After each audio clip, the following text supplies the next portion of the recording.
隱藏在最深處的暗網，這裡充斥着令人無法想象的駭人交易，人性的良知和法律的約束形同虛設。只要你想，只要你敢，只要你有錢，在這裡你幾乎可以買到任何你想要的物品，包括人類在內。到了如今，每個人都在接觸網絡，通過互聯网我們可以接觸到全新的世界。短視頻打發無聊的時光，網絡購物讓交易更便捷，但殊不知這也只是網絡最為基礎的表象。實際上，互聯網被分為了3層，分別是表层網絡、深層網絡以及暗網。就像這張圖所示一樣，我們絕大部分人接觸到的只是皮毛而已。在最開始的時候，人們如果想要登錄暗網，首先需要借助的便是一個特殊的瀏覽器，憑借它就能將你的網絡 IP 層层掩蓋，沒有人知道你的存在，更無法通過反查追溯你的地址。當年此瀏覽器的名稱叫做洋蔥，寓意便是像洋蔥一樣层層加密。實際上，暗網和洋蔥瀏覽器来源於美国海軍實驗室發起的項目，他們通過向民間競標的方式第一次公開了此概念，初衷是想保護美國政府的通讯安全。可想法一经提出却变了味道，很快美国網絡大神们研发出了暗网，因為其特殊的網絡環境導致每個人在這裡都是未知的，做出的事、賣出的貨，甚至犯下的罪都無人知曉。所以很長一段時間以來，暗網裡充斥着大量駭人聽聞的交易。今天莫言就為大家講述暗網407活人拍賣事件。眼前的女子叫做克洛伊，白皮膚金頭髮的她屬於標準的英國人。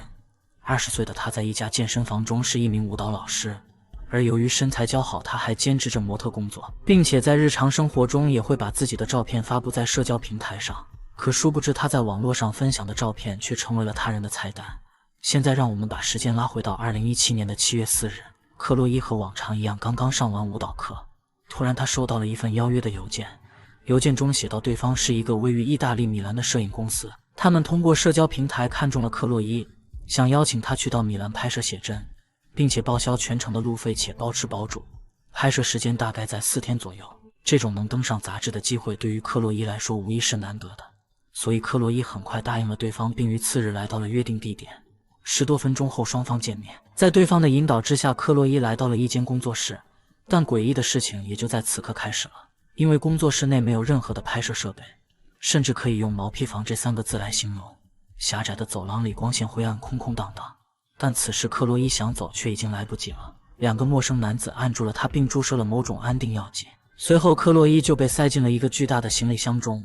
當她再次醒來的時候，自己被困在了某處，四肢都被銬着無法動彈，嘴巴則是被膠帶纏住，無法發出聲響。這個過程整整持續了4天，這期間她被以各種姿勢拍攝了無數照片。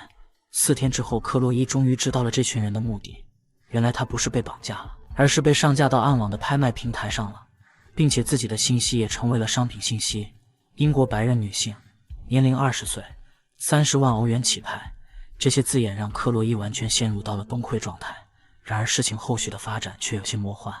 因為歹徒在和克洛伊聊天的過程中得知，年僅20歲的她已經是2個孩子的媽媽了。可歹徒前妻卻不清楚此事，沒有公布此信息，所以暗網中的買家都以為競拍品是未婚的女子。最後此次的活人拍賣還沒開始便流拍了。接下來歹徒們乾脆打算把克洛伊放了，並向克洛伊的家人朋友勒索30萬歐元作為贖金。在一番溝通後，雙方把贖金降至5萬歐元。但這些歹徒似乎在現實生活中也只是普通人而已，他們笨拙的溝通方式很快讓當地警方破解。最後7月17日，歹徒在交易的過程中被抓個現行。在接下來的審訊中，暗網活人拍賣也被公之於眾。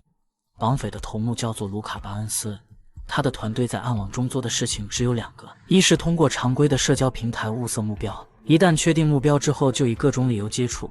最後上架到暗網中進行拍賣。而第2個聽起來就極其恐怖了，因為盧卡·巴恩斯還會接受訂單，那便是暗網中有人想要買某個女子，就會提前支付一大筆錢給到他，隨後盧卡·巴恩斯便會直接綁架此人送到買家手中。從某種意義上來說，那些社交平台成為了暗網買家點菜的菜單。所以對於暗網，大家一定要保持警惕性，千萬不要相信天上會掉餡餅的鬼話。